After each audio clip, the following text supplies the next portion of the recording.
Hey everybody, how you doing today? It's Kelly, pastor, police chaplain, author of the book Turn It Up, How to Have the Lifelong Marriage That You Really Want. And I'm here today with another 5-minute video. And what this video is entitled is How to Have a Calm, Confrontational Conversation. So here's the scenario, and I made a longer version of this that I will put the link in the description to this video if you would like to do it, but I'm going to condense it in 5 minutes or less. So here's the scenario. Basically, your wife or your husband comes to you and they're upset, or you get upset. Maybe that's a more common thing because your wife or husband does something that you don't like and it makes you angry. Anger, by the way, is not bad. Anger is a good thing. Anger is an emotion. It's a gift from God. Now, the Bible tells us in Ephesians 4, be angry, but don't sin. So where does sin come in? It's when we just explode that anger all over the person that offended or hurt us.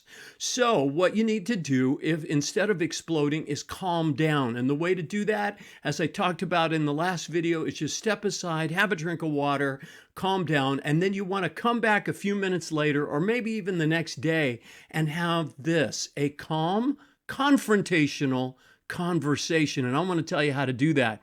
By the way, confrontation is not a bad thing. It's a good thing. Why?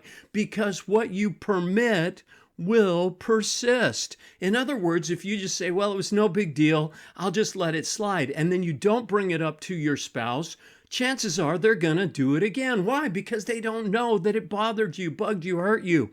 Okay, so what you've got to do is bring it up, and I'm going to tell you how to do that. First off, number one, I've got 7 steps here, okay? Step number 1 is pick a good time, all right? You don't want to do it when he's tired or when she just got home from work. You want to pick a good time. Secondly, prepare. Think it through. What do you want changed? What do you want that is reasonable? What do you want to be different? What do you want him or her to do or not, to stop doing? Because those behaviors are the hurtful things. Then you want to start softly with why. And the best way to do that is to let your husband or wife know that you want to be close, that you want to be, and you want to have a great relationship. You want to have a great marriage with them. Honey, I want to be closer to you.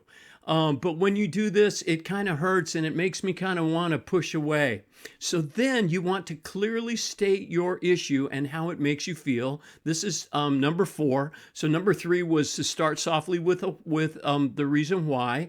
Okay. Number 4, clearly state your issue and how it makes you feel. And the best way to do that is with an I statement. An I statement goes like this: I feel what? Angry, frustrated, upset, enraged when you. Yeah, I feel when you. So you're going to clearly state what they did that and how it made you feel. And then you're going to follow that up with a request. A request, by the way, is not a demand. It's not an order. It's not a command. It is simply asking, would you please? And then you fill in the blank. Then, if you're on the receiving end of this is step number 5, you want to be patient and understand what you did or said that upset your wife. And I've got other teachings that will help you to do that. But you want to understand, not respond, react, or try to fix it, or then go into excuse or explanation. But understand what you did that upset your husband or your wife. That's number 5. Number 6, then, back to the person expressing the anger and confronting, you want to allow your husband or wife then to respond, okay? And the best way, so that number 6 is allow for a response. The best thing you can do, by the way, when your husband or wife confronts you, say, I'm sorry, apologize, and then make a commitment to not do it again. And then the receiving person on the apology needs to express forgiveness. I'm not going to hold this up against you. Finally, step number 7 is to brainstorm possible solutions so that this won't happen again. Okay? Brainstorm the solutions or come up with a plan to change the behavior. So this is on the part of the person receiving that. Anyways, that's my tip for you today. Have a calm, confrontational conversation. You'll be glad you did. That's it for today. God bless you guys.